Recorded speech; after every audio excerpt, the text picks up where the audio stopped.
You want me to kiss you? You want me to speak to you?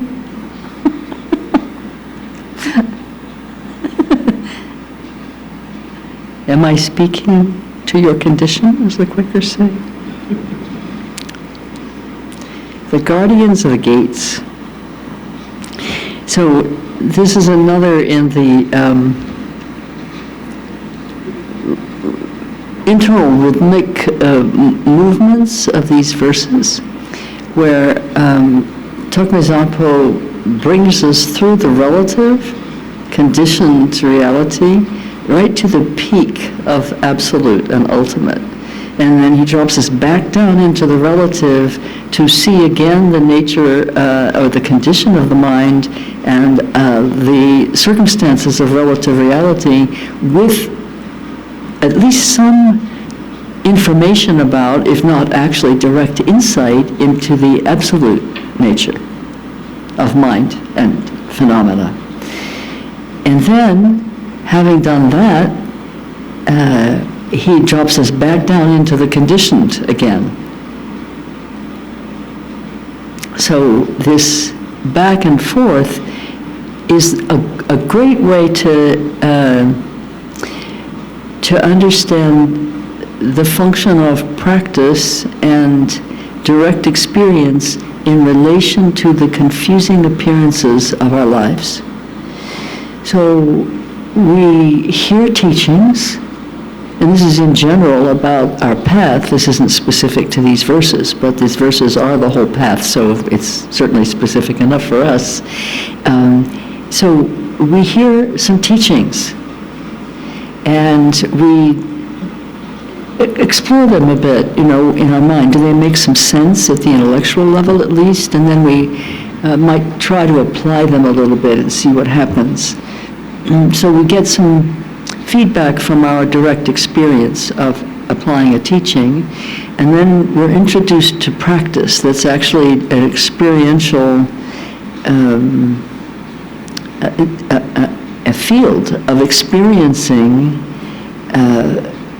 the condition of the mind and our entanglement in confusing appearances, and the confusion of appearances, from a perspective of sitting in a disengaged relationship to them for perhaps the 10 minutes that you give your practice in a given day.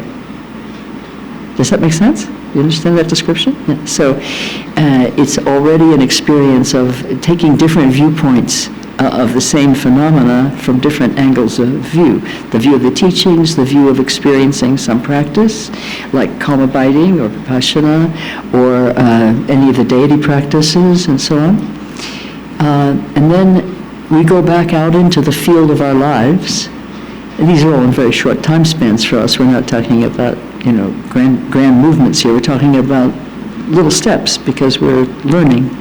So we go back out into the field of our lives with some teaching, some information that gives us perhaps a different angle of view on not only our experience, but how we handle our experience, what we do with it, what we make of it, the implications we draw from it. Maybe we begin to see the world a little differently because different questions have been posed to our intellect. And it's one of the great things about the Buddha Dharma. It really appeals to the intellect. It's very satisfying intellectually. It's not a kind of mushy, mystical thing happening here. It's a very cogent, very structured understanding and a very clear exposition of it, which gives us a real handle on the way in which the Dharma is holding us, the way in which the Dharma is inviting us to think about ourselves and our experience and the realities of the world. And it's going to present some distinct differences from the ways in which we have been thinking and the ways in which our culture and experience have trained us to think and consider. So we get a little cognitive dissonance going. Well, that's an excellent thing for a practitioner. You know what cognitive dissonance is? Yeah. So everybody know what cognitive dissonance is? Okay, good. So with that cognitive dissonance, then we go sit down again. And we say, I got these two things, they don't fit anymore, right? The framework isn't containing it, and the explanations I was giving myself for it all, whatever all of it is for you in your life at that moment, they don't quite, they seem a little off. It's not working. I'm, as a friend of mine once put it, I'm running out of strategy. And as we run out of strategy, since the expiry date of our typical strategy has arrived, and it's no longer working for us quite as well because of this cognitive dissonance, and so then we go sit down again. And we sit down and we are keenly aware of our keen discomfort. Now we're running out not just of strategy, but of repertoire.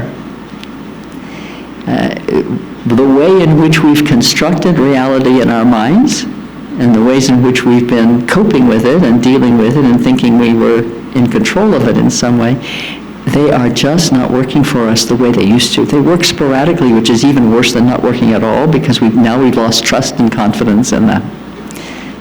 We're confused. Well, actually, that's not new. We're recognizing our confusion now. So we're quite ripe now for the teachings and the practice. We are slightly disoriented, slightly upended, no longer quite as stuck in our conviction of the solidity of things and the complete reliability of our interpretive frameworks. Do any of you feel fit by this description? For even brief, I know you do. And I do. Yeah? Even a brief moment of this is enough to make you really question. And when you start really questioning, you're very open to new perspectives. And that's a marvelous thing. Particularly if they arise from and expose you to truth. New perspectives from a cult aren't such a great thing when you're open and confused. So, you're not satisfied there eventually, and you hope you can get out. But in the Buddha Dharma, it's very reliable. It's very reliable. Very reliable. Time-tested. Generations, centuries. Friends on high. Literally and figuratively. But most of all, it's our experience, our direct experience of our confusion, our desire for clarity, our suffering, our desire for peace, our pain at witnessing the pain of others, our desire to be of benefit. These all when poured into a vessel that's no longer stably on its former feet, these bring balance. They settle finely. I don't mean finally, I mean finely, in a fine way they settle.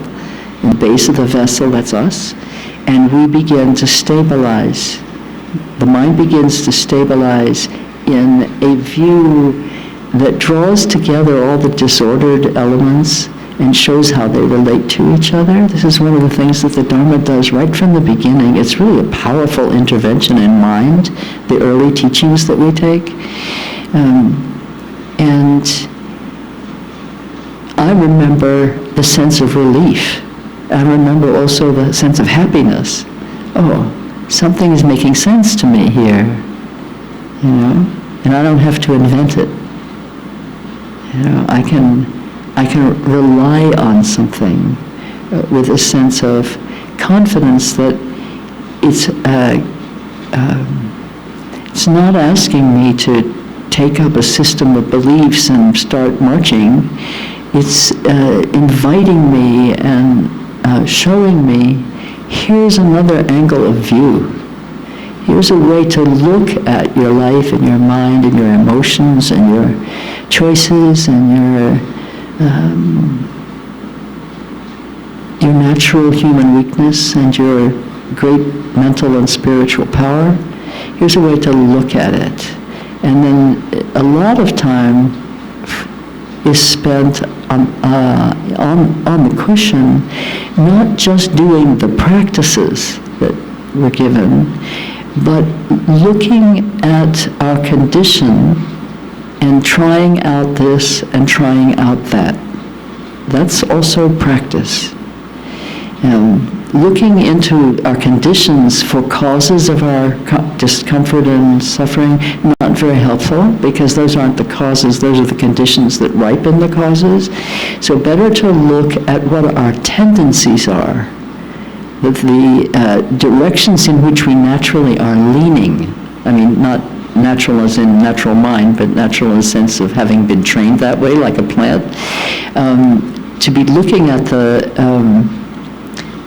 the proclivities, the habituated tendencies that we can observe in our lives will point us to the kinds of karma we've been accumulating over lifetimes. And when we see that, when we see what those varieties of karmic causes are that we're setting, and we see that we've been setting them long enough and frequently enough, that they have actually hardened, if I may use such a metaphor, into tendencies that lead us rather than arrays of choices that we can choose from wisely and discerningly.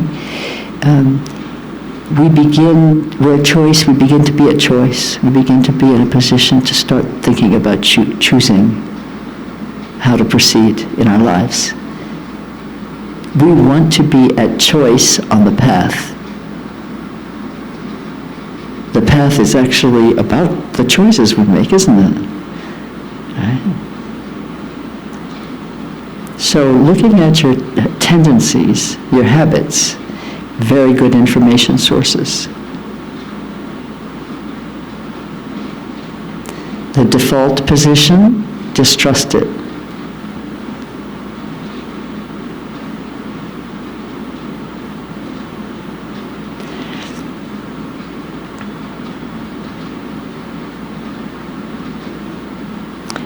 A word about emotions.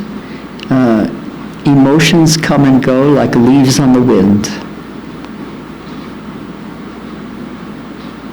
Even while you're saying, I'm really angry, suddenly you burst into tears and you realize you're very sad. And then when you speak of being sad, you realize you're really so grateful that there's somebody that you can say that to. And when you're saying it to them, you realize, well, I'm actually not feeling very sad anymore. I'm feeling quite happy because I'm sitting here having tea with you and talking about how sad I am feeling. Oops, I'm not feeling sad anymore, really. I feel fine now, thank you. I know that sounds ridiculous, but that's how fast the emotions change. They're like water. They just come and go, you know? But the same causes set over, extended periods of practicing certain kinds of causes create riverbeds in which the emotions naturally go to. They divert themselves. They divert immediately into the open channel of the riverbed. So when we really can't look at emotional condition as a signal for how to act. Emotions are not a reliable basis for making decisions.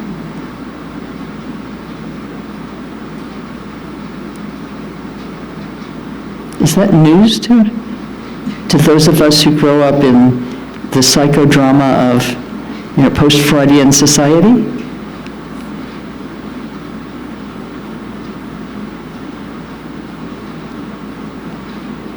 But it's kind of a relief, actually, isn't it? I don't want to get pushed around by my anger, or my sorrow, or my hope, even. I just don't want to be pushed around by anything. I want to be free.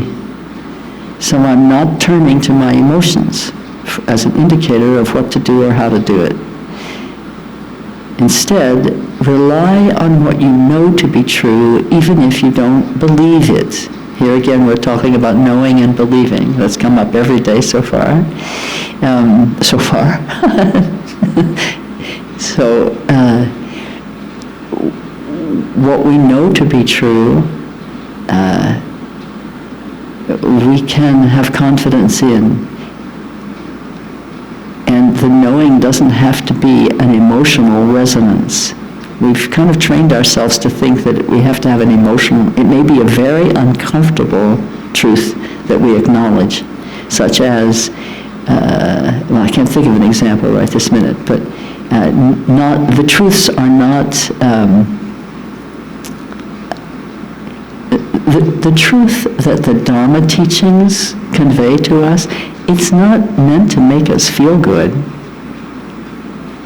right? That's not the purpose. The purpose is for us to wake up. And, we are all quite conditioned to the snooze button on the alarm clock. It feels better to go turn over and roll around a few more times and have another, 20 minutes of feeling good in the bed. Well, we're saying that we want to wake up, ultimately wake up, completely wake up. So you can take a nap, but stay on the wake-up path. Pay attention to the truths that the Dharma has to convey, and check each one of them out for yourself. Check the Dharma teachings out for yourself. You have good mind, you have experience, you have the ability to see results of certain causes. Check it out. Make sure that you are acting in the best interests of yourself and all beings. So we're talking about objective basis for choice, not subjective.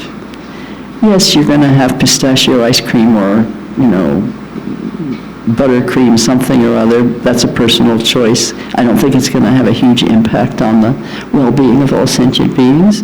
Yes, we're going to exercise personal choice out of subjective like and dislike, but remember the yum practice and choose not to do it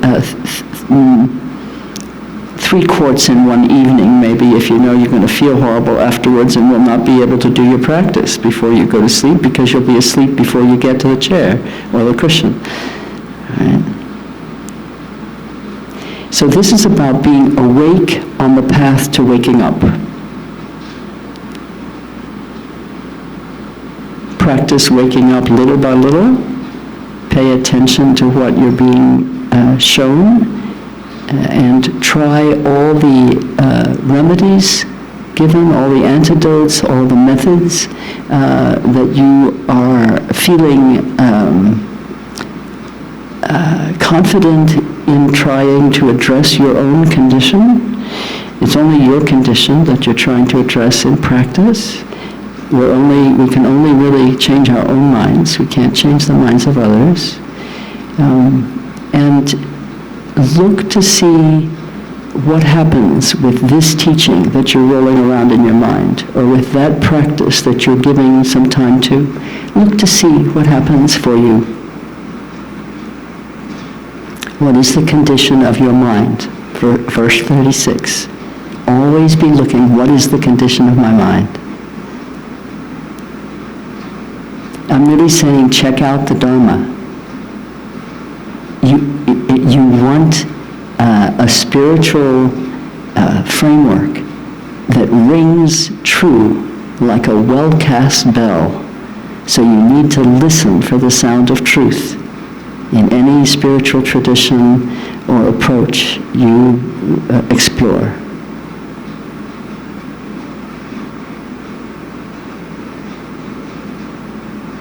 Okay? Now, so having lifted us to the ultimate yet once again, in verse 30, I don't think I have this quite right. We are now, we have a picture of cold water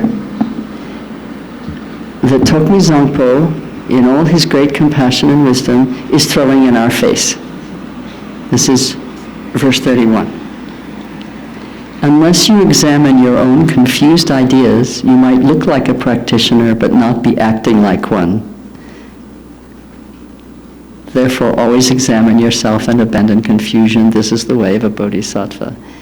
Well, does that apply to you ever?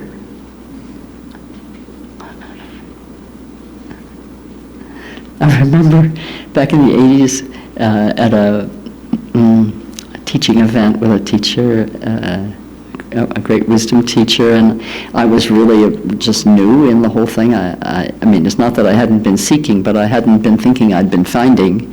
So I was kind of adopting the methods and the appearances and the ways of speaking and stuff. And it's as if I was a kid, but of course I was in my late 30s or early 40s.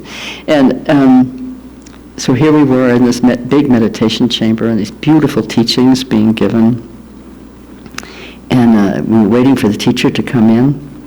And I was sitting there,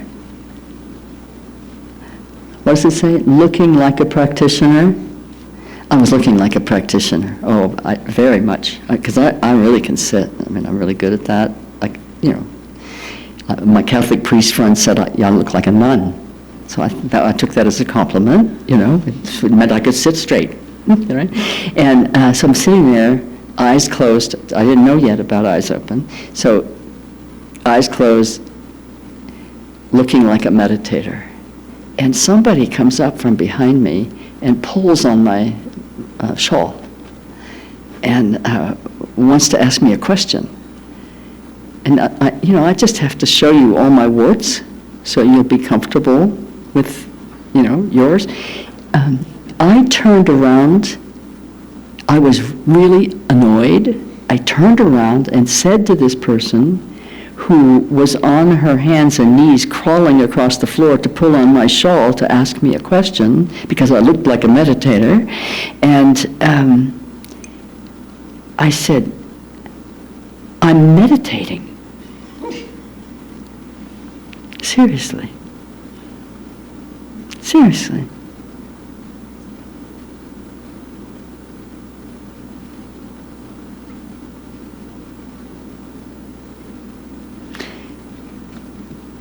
He wrote this verse for me. And that's back in the 14th century. How did he know? Right? So your examples might not be as egregious as mine. I mean, that was really something. Besides, of course, she burst into tears. So I'm rolling my eyes at myself here. So your examples might not be as egregious because perhaps you've been tamed already somewhat. I was completely untamed. And yet you have examples of something like that in your spiritual career, I think. Because Tokmi Zangpo is not writing to the wind here. He knows who his audience is because he's one of them. He's writing based on his experience too. He knows what he's talking about. It's not hypothetical for him. So he's speaking to our condition.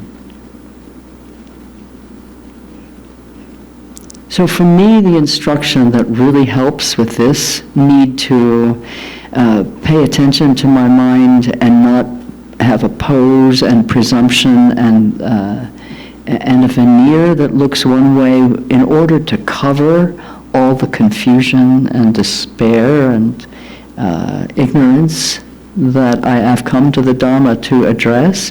Not to pretend that it's not there is actually really dumb. The whole point of being here is to surface it, let it be seen so I can work on it, and then I walk around strutting as if I have none of that. All right? I want my Lama to see every single thing about me. Of course, he already does, and sometimes I don't feel so happy about that, but actually I want that. I want to be bare. And I want to be bare in the Sangha. I don't like it at all I just don't like that sense of exposure. It's very uncomfortable. I'm a solitary practitioner. I like my cave. But I want to be bare in the Sangha. I want to be bare in the world. I want to have nothing to hide. So I have to stop hiding, behind pretense and pose. I want help for my spiritual illness. How will I get help if I pretend I don't need a doctor or medicine?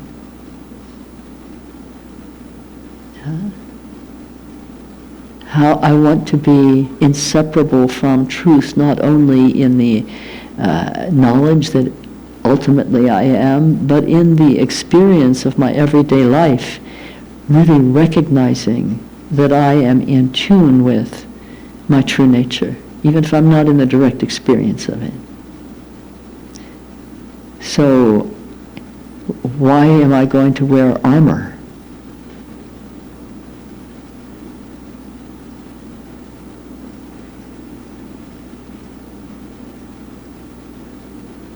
Yes? I gave my book a title, that title of, from something that I said in one of my sanghas quite some years ago, teaching on these practices, and I found it just came out of my mouth, and I gave the book that title. It's Brave, Generous, and Undefended. Undefended. It's like the quote that I gave you from Kyabje Dujam Rinpoche. Now we are exposed in the world, trapped in samsara and exposed in the world. Let us be exposed. There is no help for the hiding. And let us expose ourselves by really continuously looking into the condition of our own minds. That's verse 31.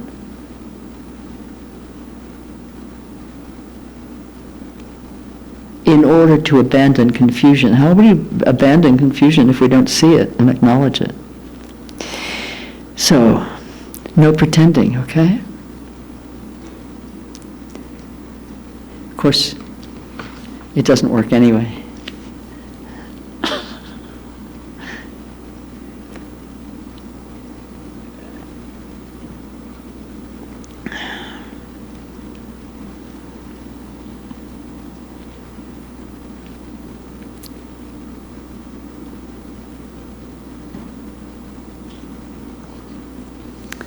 I call these verses the guardians of gates. The gates of the senses, so that we're the masters of our sensorium, the gates of our mind, so that we are both the students of and the masters of our mind, eventually, gradually, right? So these are also the gates of the teachings that we've received up until now. There's a beautiful placement of them in our consciousness, because we've been with them now for 3 days, and they will continue with you as you study the 37 practices on your own, and I'll have some suggestions about that.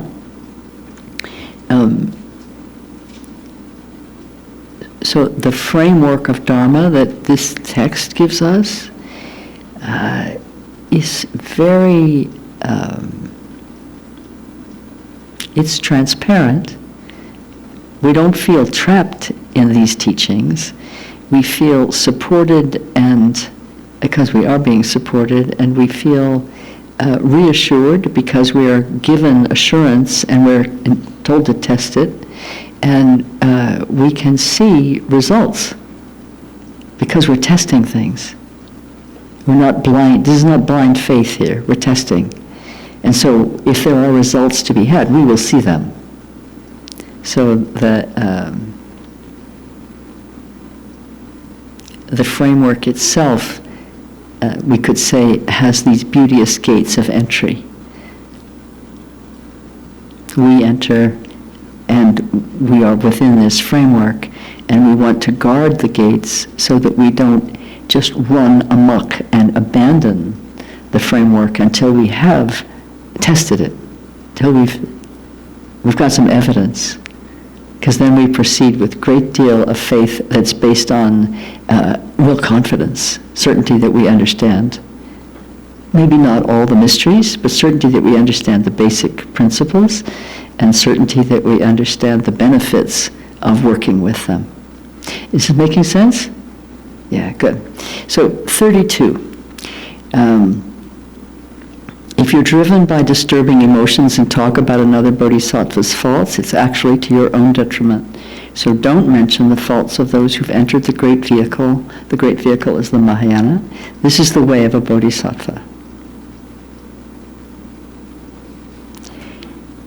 But here's the key, though. We're not really qualified or able to tell who is and who isn't a bodhisattva.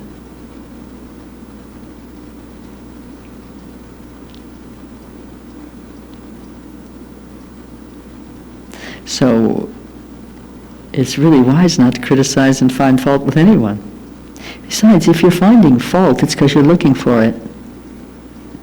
Better to look at your own mind. And since all appearances are our own mind, are our own mind, as we've learned, and we're going to continue exploring that, obviously, if we see faults in another, what does it say about our mind?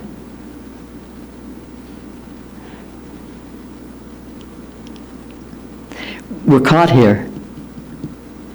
There's no getting away from the implications of this.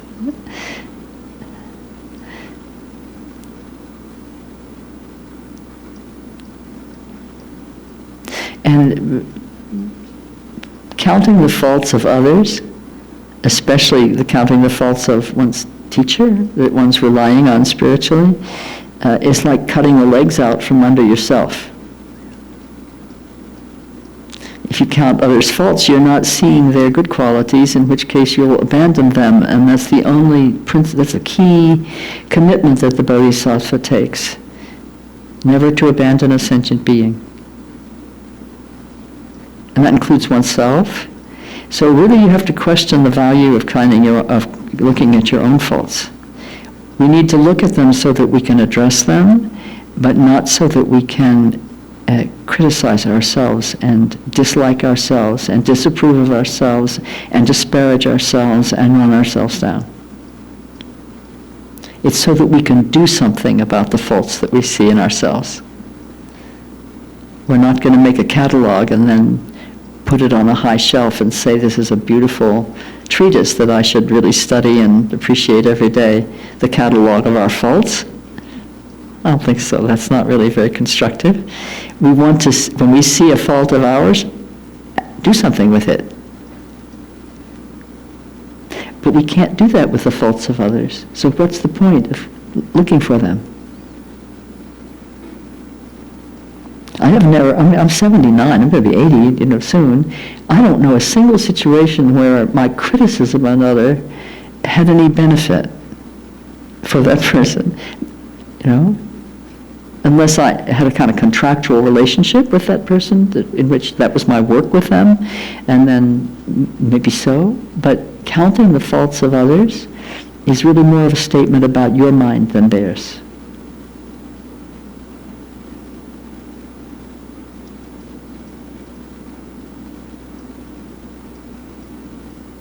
So we don't want to train ourselves as fault finders. We want to train ourselves in discernment.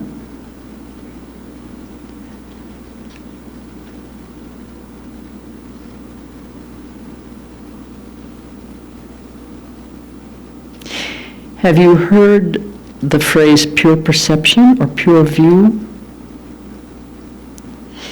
Yeah. What we're talking about here really relates to to pure perception or pure view. If I'm finding fault with you, I'm looking for your faults rather than looking for and seeing or even registering the existence of your Buddha nature. And if I am ignorant of your Buddha nature, if I'm unable to perceive that, it is because I am also not aware of and clearly seeing my own.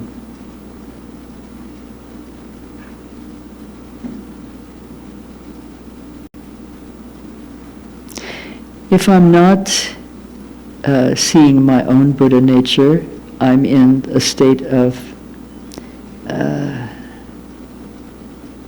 some degree of ignorance. From that state, my criticisms of another are projections.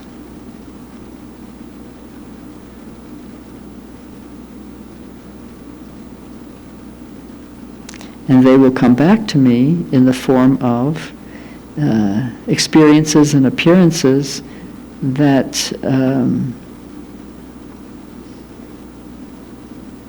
fulfill the incorrect assumptions that I'm placing out there on the world and on people or beings.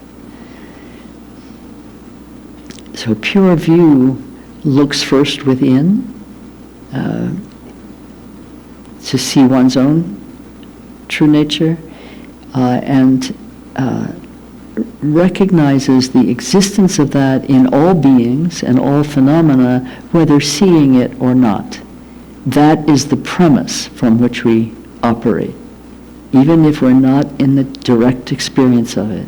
You know, I keep making that distinction over and over again, because often it is the case that we have a glimpse of the true nature, but we're not stabilized yet in that. Yes? I mentioned that a number of times. So, but the glimpse doesn't go anywhere. That what you saw doesn't go anywhere just because you're not seeing it anymore. Only your recognition is faulty again. It's not like the Buddha nature has gone somewhere. So you can count on that if you've ever established direct conviction in that existence of the true nature of Buddha nature in all beings. You can count on it. If you're counting on that, you're not going to be counting their faults.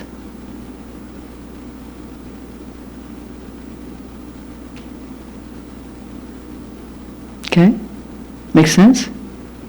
Kind of, I went around in a circle there, but I came out where that those two things connected in my mind very clearly. What about you? Yes, I see. Yes?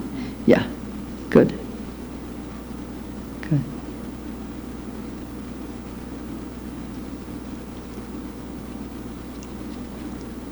The other thing, if we are criticizing the faults of other bodhisattvas,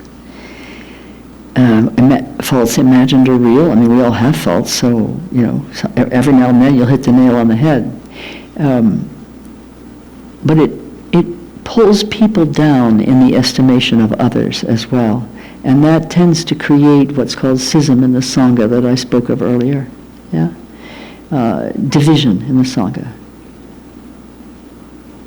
If you pull down the reputation or the trustworthiness or the value or the kindness or the dignity of another, it can warp or affect the views that others hold of that person. That's not a wise thing to do. That's driving a wedge between people. Quite aside from the question of whether it's kind or accurate, it's unwise. Because then you don't have a Sangha that's unified and harmonious.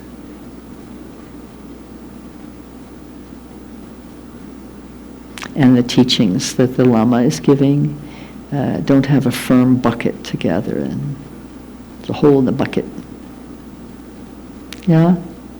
Sad even to speak of that, isn't it? Yeah. I've seen it. I've seen it directly. it can be repaired. It can be repaired.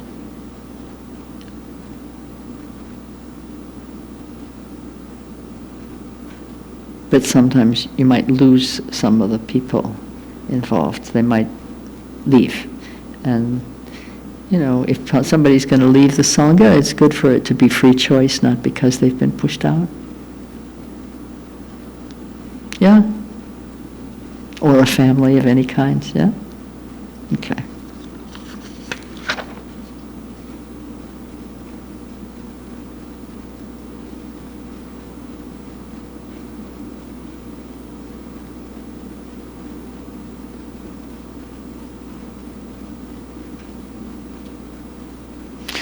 Here's a paragraph on pure perception.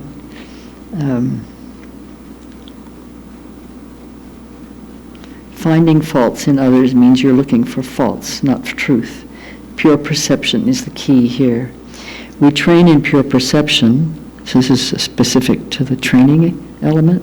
We train in pure perception by viewing everything and everyone with the understanding that all beings and all phenomena are of the same nature, the natural, non-dual union of emptiness and love.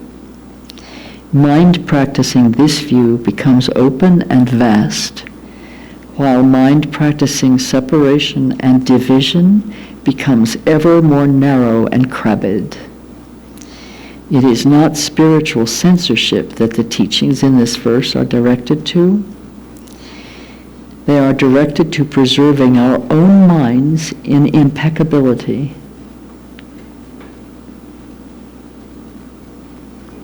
This is what allows us to see things as they are, allows love and compassion and creativity to flourish in us, and allows bodhicitta to increase in our minds. Our purpose is to love and liberate beings. With pure view, seeing things as they are rather than through the obscured lens of self-reference and conditioning, we see the goodness, even the sublime qualities in all we meet, reflections of their true nature seen through the lens of our own.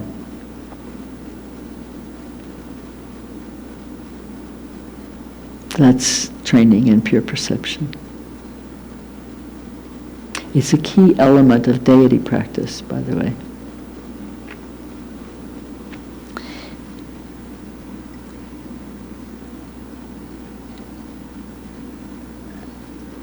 Verse 33, concern for gain and respect causes conflict and a decline in the activities of learning, reflecting, and meditating. So abandon attachment to your circle of friends, relations, and benefactors. This is the way of a bodhisattva. I find that verse really hard to understand, because it's putting together two things that don't initially to me seem related. That concern for gain and respect, I can see how that causes a decline in the activities of learning, reflecting, and meditating, because I'm there, undoubtedly, if I'm concerned for gain and respect, I'm currying favor, and so on. So I'm not practicing. And then it says, so abandon it.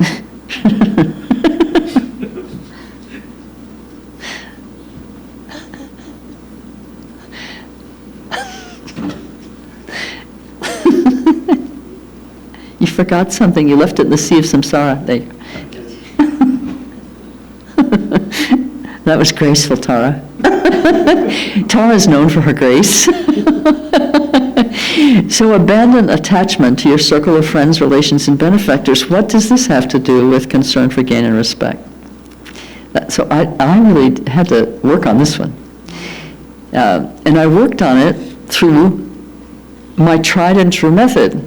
I looked directly at my own experience, both of wisdom and confusion, not necessarily in that order.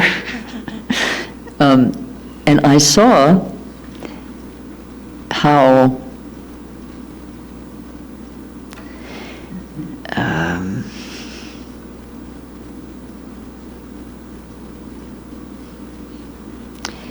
I was looking to and had a kind of habit from childhood, actually, Not that it was caused by something in my childhood, but that I had, as a child, this habit of looking for what I needed from others.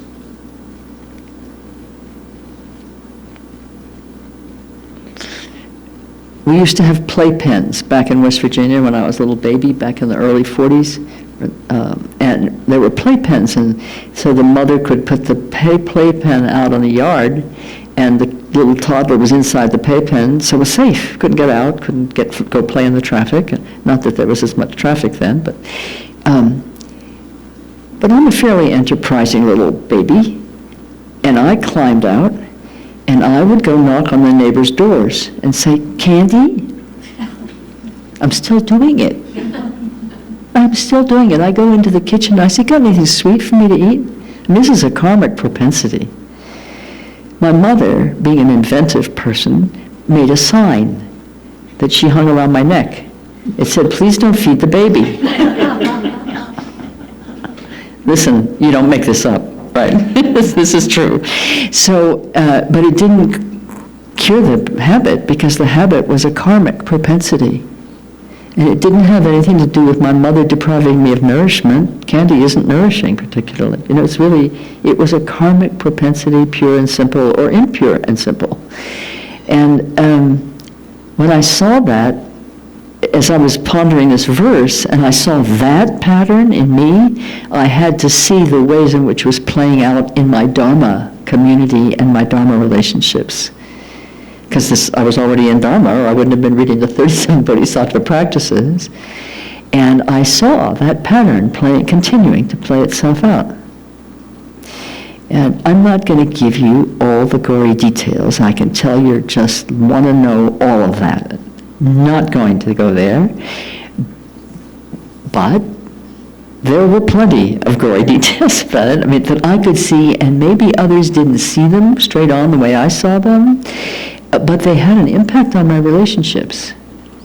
And I could see the impact. It wasn't a good impact. It was an impact that sometimes looked good, in that it made people feel valued and needed for what they could give to me, because I had a little bit of position. Very dangerous thing for a Dharma practitioner to have a little bit of position. It's not, you don't go after that. If somebody wants you to have position, politely decline if possible. If necessary, run in the other direction. If it's impossible to escape, take it up.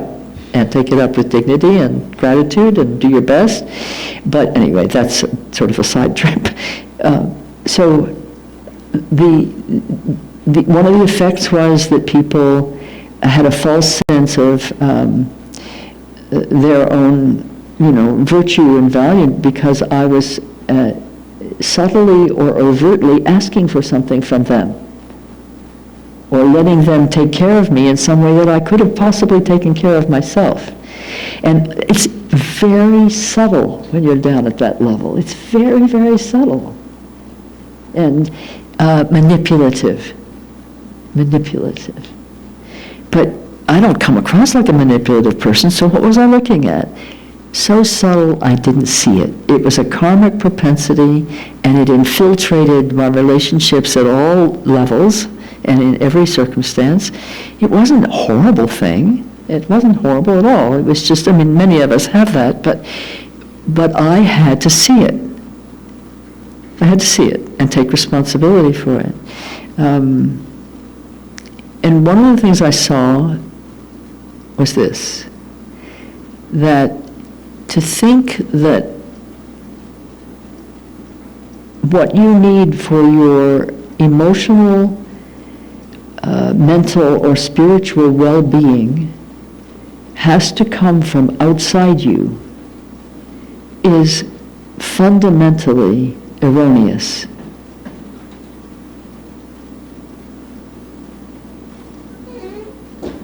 And it bespeaks a sense, subtle or gross, of a continuing kind of deep and also, again, very subtle sense of insufficiency in yourself. Yeah?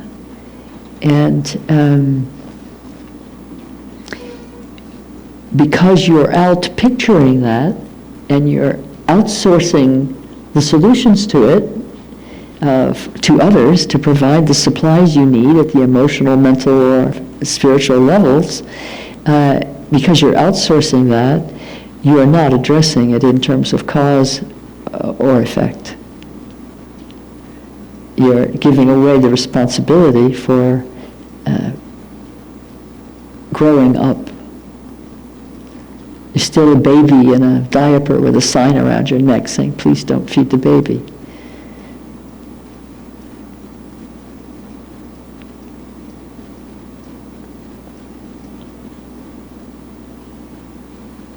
So that's what I saw. And that kind of a sense of insufficiency in the self imposes a burden on others, but also gives others the opportunity to give in ways that aren't really beneficial. And so it's just sort of a pernicious circle. It's a relief to be done with it. But to be done with these deep-seated kinds of patterns, you have to stay alert to them because they may pop up with another head, you know. But this is an example of the power of Dharma practice and teachings, because this alerted me to there being something I didn't understand in the verse, so I had to go rooting for it. I had to go find it. What was it I didn't understand here? Where was the block in my mind? So I had to go into the mind condition that I was aware of to find its sources in a kind of, in a karmic tendency that I hadn't even been aware of. Very powerful shift in consciousness took place through that.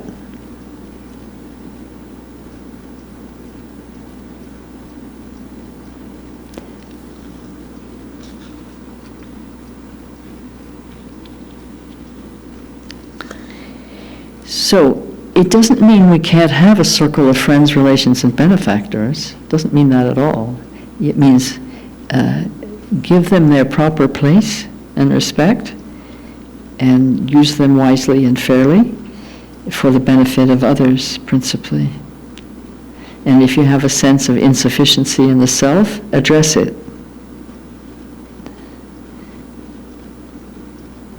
Spiritually address it. And maybe also psychologically or emotionally and behaviorally, but spiritually address it by continuing to practice on the true nature of reality and on generating compassion and love for others. Insufficiency in the self means one is pulling supplies and energy from others, whereas what we're wanting is to give. Okay? That's the main lesson there in my mind. I wouldn't have seen that so clearly without having gone through the process I did about the playpen. Yeah?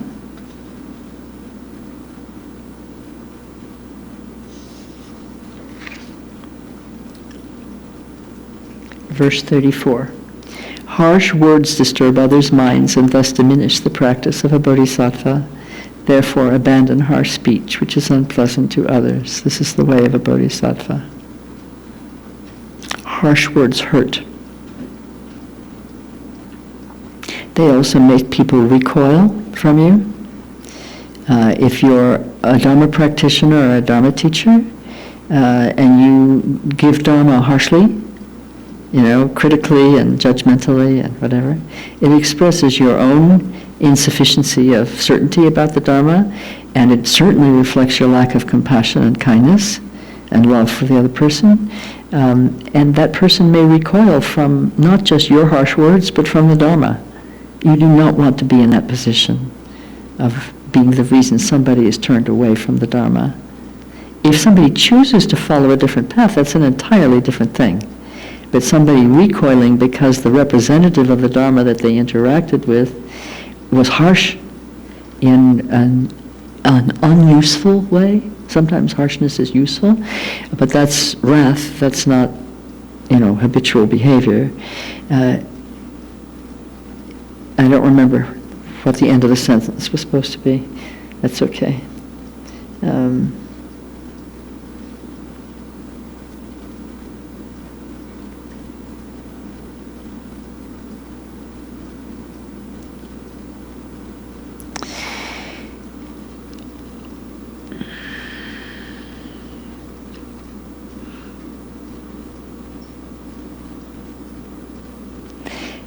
It's been my observation that people who speak harshly to others, myself included, I'm a subject case here, also are speaking harshly to themselves.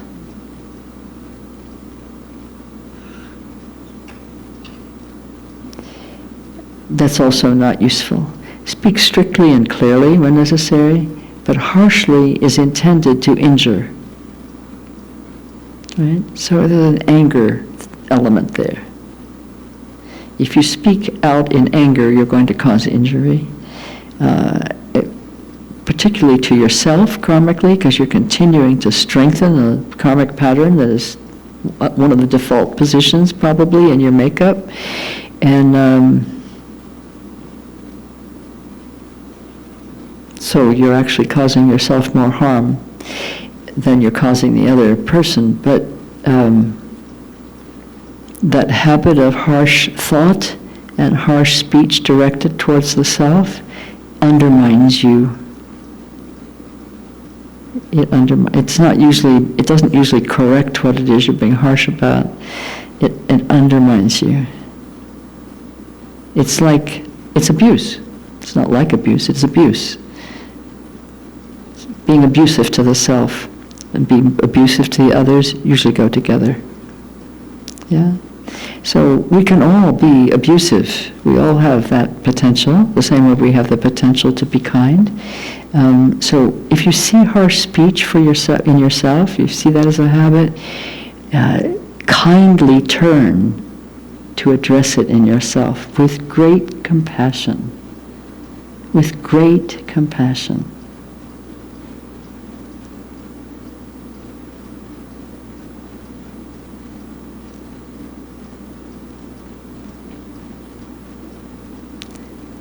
You know, this is the section of the 37 practices where I'm just giving you example after example of my own misbehavior and misunderstanding. Just bear with me, because this is also one. When I was, I realize now that from childhood I've had some skeletal challenges, some dysfunctions that physically that I wasn't aware of, that nobody ever knew about. I see it now in adulthood, it's more obvious. So I used to injure myself a lot. I would lose my balance and I would fall and I would trip on things and I broke a lot of bones. Really a lot of bones. I had the physical appearance of somebody who was being beaten up, but nobody was beating me up. Well, my sister was beating me up, but not like that. Just the ordinary way that an older sister beats on the younger sister. But I had a lot of injuries, and I was humiliated by them. They often took place in the sports arena, or in situations where it was important to be on your feet and competent, like playing baseball and chasing after the ball that went, far afield. And I used to be very angry at myself when I hurt myself. I mean, seriously angry, like erupt in temper, like just castigating myself with, with very harsh speech and very ugly language. It was shocking, actually shocking. And I found out about it because I had a person interested in becoming close and loving with me, and I fell over something and sprained my ankle terribly, excruciatingly painful, and I went into this tirade, and this person was shocked, and they just said, "What is the matter with you?" Basically. It wasn't quite that unkind, but that would have been a kindness to have been that direct. But the question was right, wasn't it? What's the matter with you? You just hurt yourself. Why are you being mean to yourself? It was like a leash pulling me right up. Really look at the behavior, hear the question, and realize that person was very kind. That was an act of love to say those things. So I began to really think about this. reason I'm telling you these kinds of things is that I really, obviously I'm somebody who looks at her mind, right? I want to support each of us in paying this close attention to our behavior that's habitual. Because it has a lot to show us about where our confusions are, and therefore a lot to show us about how to work with the Dharma teachings and practices to clarify the confusion in our minds that continues to maintain the base for our suffering. So this is why I'm telling you these kinds of stories. So I took that statement, which of course pretty much ended the relationship, which was fine, that wasn't a problem, but I began to look, well, what is the matter with me?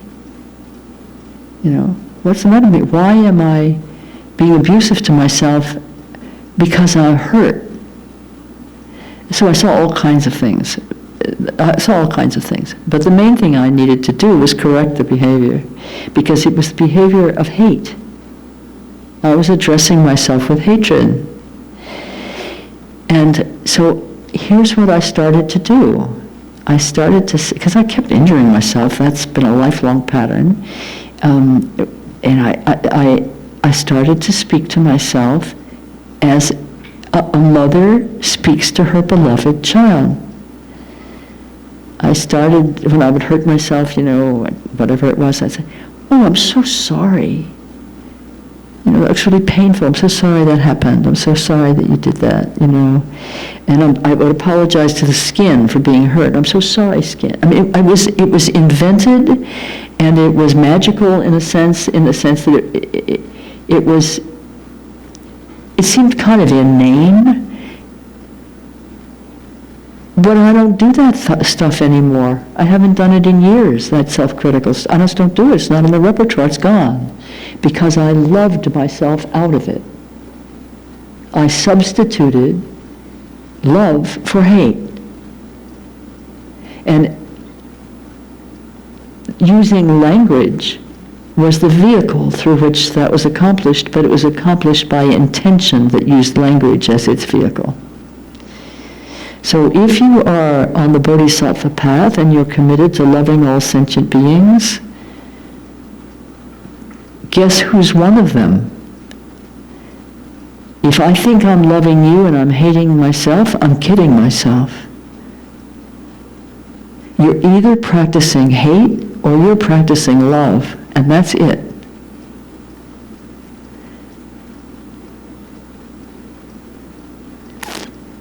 And if you don't like the word hate used in that context, you could say you're either practicing love or you're practicing not love. Maybe that will go down a little easier. So you're either practicing love or you're practicing not love. Choose. Choose definitively, decisively, and for good. I don't mean just for the good of all, I mean permanently.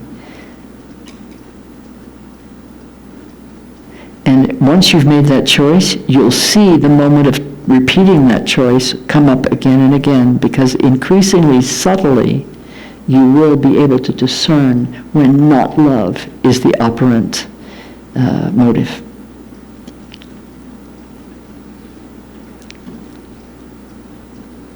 Yeah? It's not me that's being hard on you here, it's Stokme Zangpo.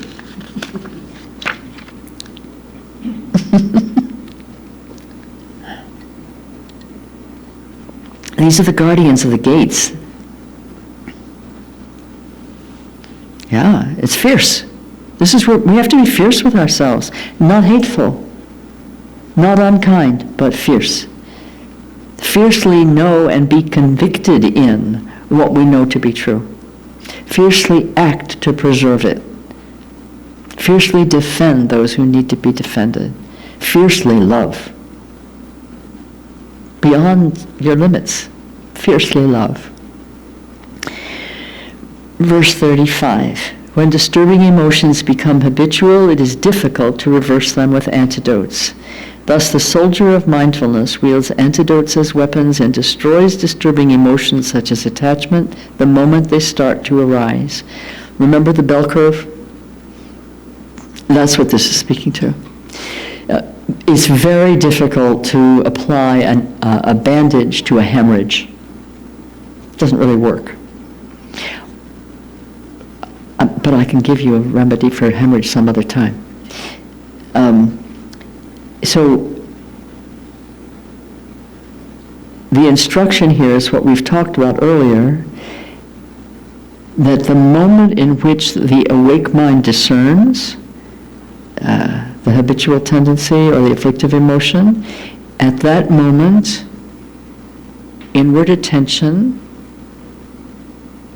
rests in awareness and allow it to dissipate, dissolve, or disappear, or collapse, whatever word you want to use, because you will not be engaging with it. You don't engage with it, it collapses. Simple, but not easy. Remember Rinpoche?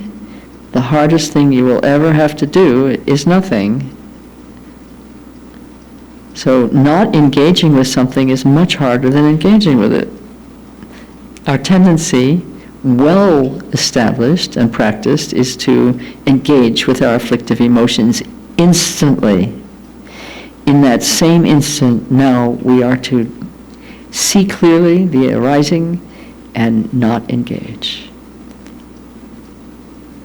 And how is it that this liberates the afflictive emotion? Think of it, is it called an axiom? X is to Y as Y is to... What, is it an axiom? You sure? I don't think so. Analogy. No. There's not an analogy, no. Anyway, it's a thing. As they say now. It's a thing. And it's symbolized thought, mind. This is thought is to mind as wave is to water. It's a syllogism. Is that right? Syllogism? Is that right? Maybe not. Thought is to mind as wave is to water. Thought is to mind as wave is to water. What does that mean? Wave and water. What's the relationship between wave and water? They're both water. One's the actual nature, the other one is some display of it. Yes? That's the same with our thoughts and our mind.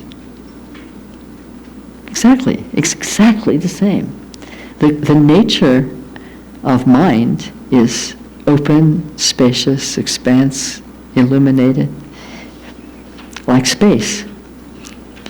And the thought, or the mental arising, is its display. That's it. Thought is to mind as wave is to water. That's it. That's the whole thing right there, in terms of how to escape samsara.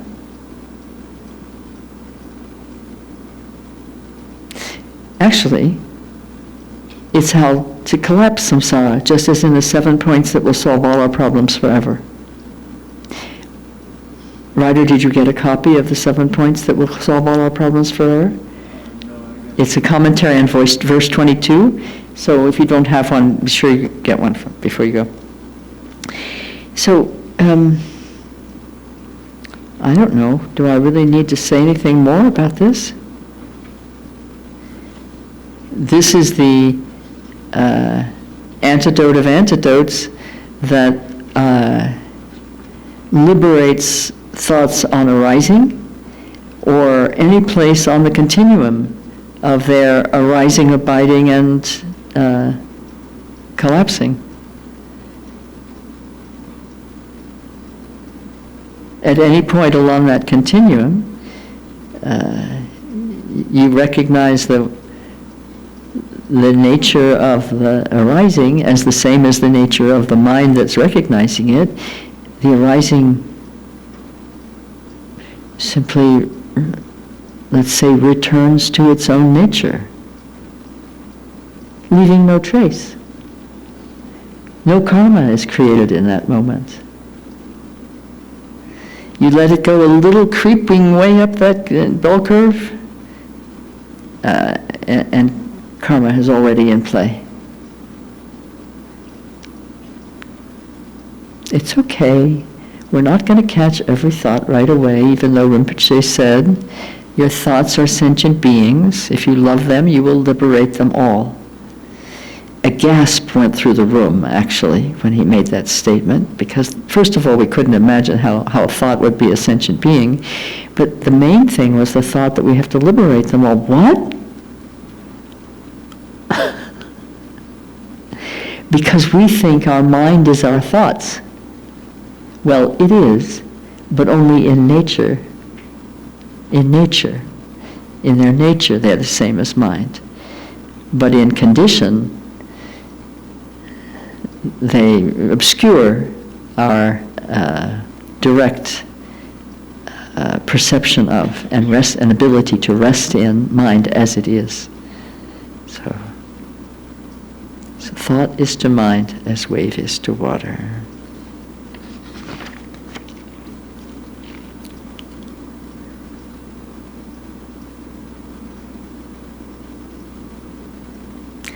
On the baseball diamond, the first umpire says, I call him as I see him. The second umpire says, I call them as they are. The third umpire says, they ain't nothing till I call them.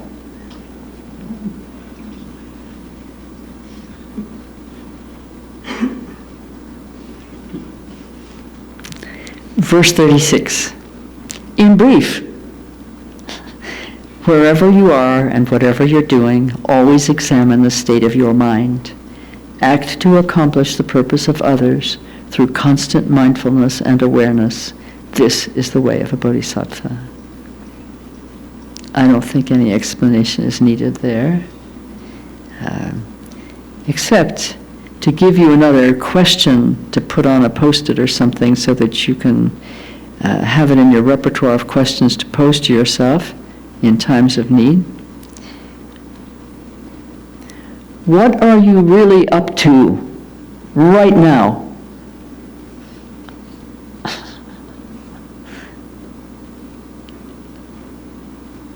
That's a question for you to ask yourself. What are you really up to right now? Motivation. It's a good check for motivation. Huh? What are you really up to? You know, that's me sitting on the cushion looking like a meditator, right? I'm meditating. Leave me alone.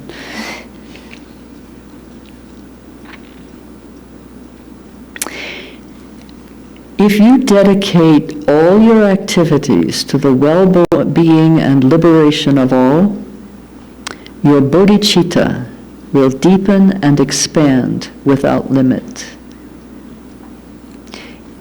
If you want me to repeat this, I will, but I'll read the whole thing first. Okay?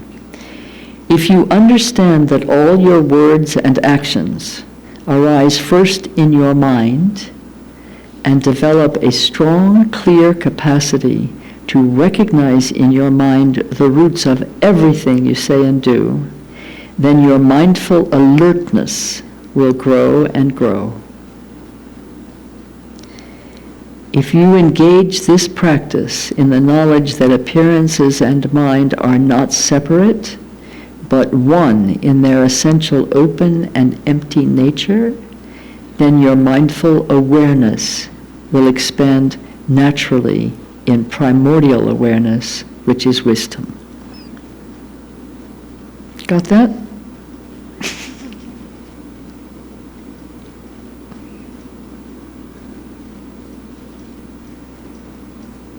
That's in the book, right? Say again? That's in the book? In this way, without reserve, for this entire lifetime and all lifetimes to come, taking full responsibility for this present embodied existence, and abiding in pure bodhicitta, vast, empty, timeless, limitless love and compassion for all, we will swiftly accomplish the two purposes of beings, ultimate enlightenment for all beings and for oneself. This is the essence of Dharma, this is what it means to be a Bodhisattva.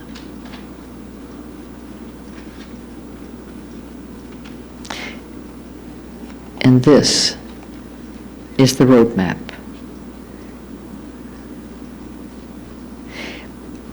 All of us say this is the only practice you need, whatever practice we give, or whatever teaching we give. We say this is really the only teaching you need. That means if you accomplish it, then it turns out to have been the only one you needed. This is the only teaching you need. This is the entire Buddha Dharma. In the palm of your hand. I want somebody to develop the technology and the surgical precision that would carve it on your heart bone. Or maybe create an electronic device to imprint it right on the heart bone. You know the heart bone. That bone in your heart that gives you resolve, that gives you stamina and courage, that protects your commitment to love, that allows you to stand steady in the fierce wind. That's the bone in your heart. Samsara is not looking to expel us. Bear that in mind as you practice.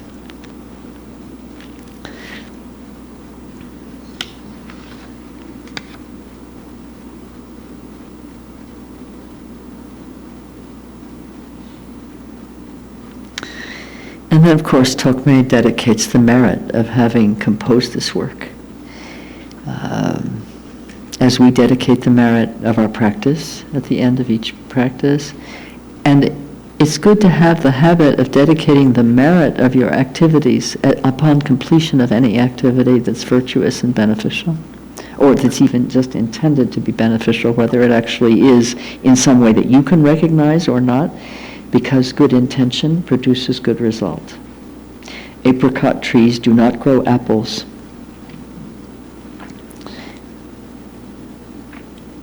They grow apricots inexorably if the conditions are conducive for them to do so.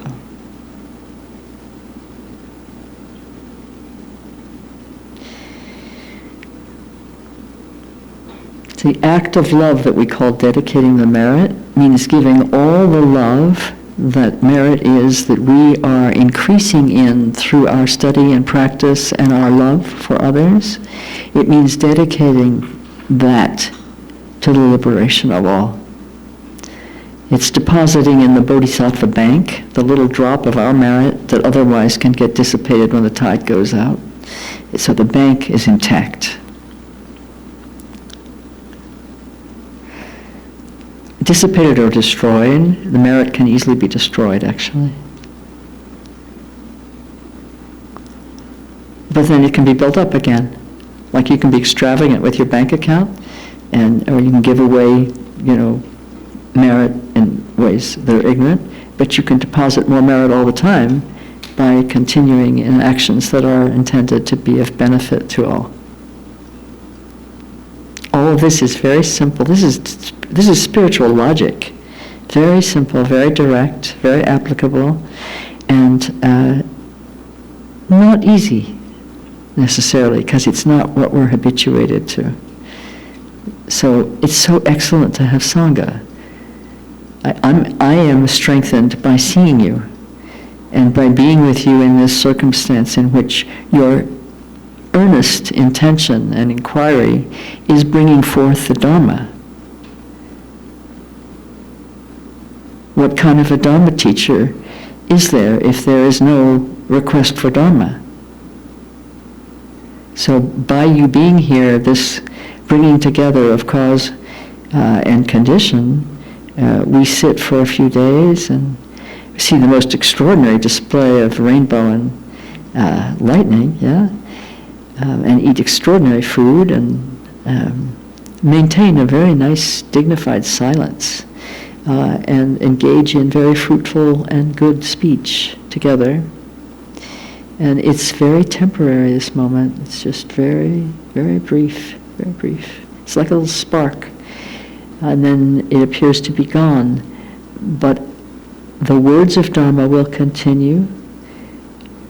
Your intentions are strengthened by having sat with others who share those intentions, so you can see this is no pipe dream here. This is something that is engaged in and committed to by very intelligent, good-hearted human beings. This is something that I can have some confidence in, just by repute, not even having necessarily tried it out very thoroughly.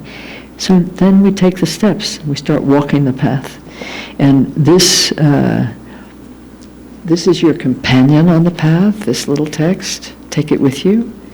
Garchen Rinpoche recommends reciting it every single day and committing it to memory if you can, or if you desire to. The most marvelous sense of the efficacy of that is when you're in trouble, one way or another, which usually means your mind is in trouble, yes? And the verse that's needed is suddenly right there. It's very convenient. Then you don't even have to have it engraved on your heart bone because it's right there already. So it's practice with it also. So practice with it. If you can recite it on a regular basis, preferably every day, but at least regularly make a commitment. And again, try it out. Try it out for 3, 7, or 21 days, the commitment to do daily recitation of the 37 practices.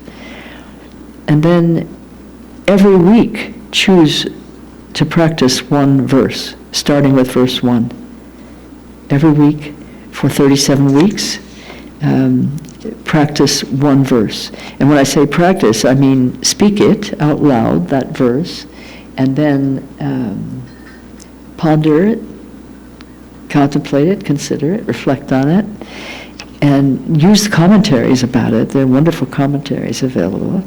And then in each of these verses, the third line is the practice. The third sentence is the practice. And so for 1 week, you try practicing that.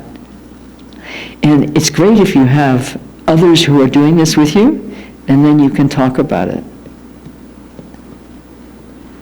And there's a lot of wisdom in our life experience. All of our troubles and confusions are seeds of wisdom. I was moaning one time to a very astute Lama about my obviously impaired condition. And I just said, I feel as if my ignorance is just cavernous. And he just smiled, patted me, and said, big ignorance. Oh, he said, no problem. Big ignorance, big wisdom. Please remember that in time of need. Right?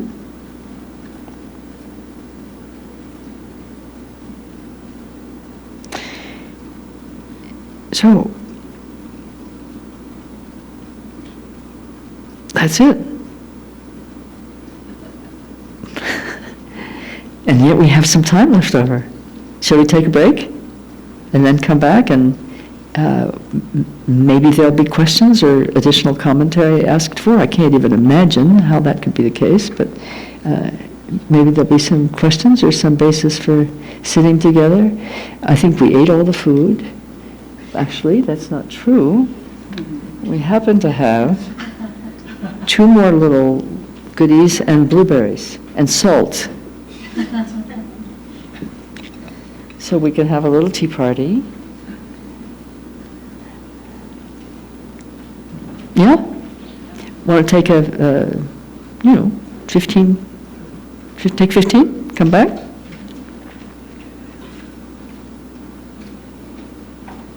Really, you are delightful. I am so happy to be sitting with you.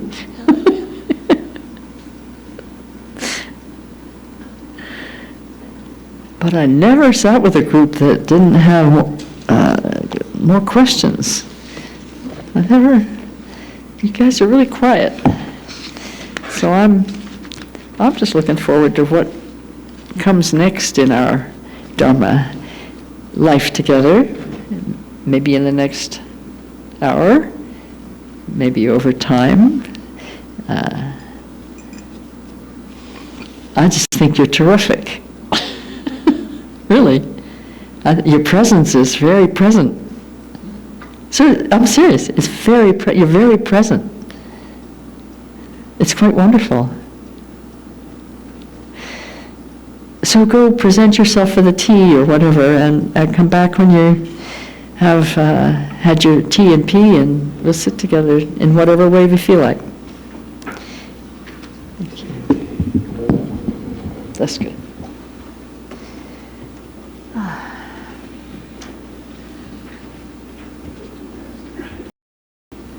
The salt was really helpful. Really?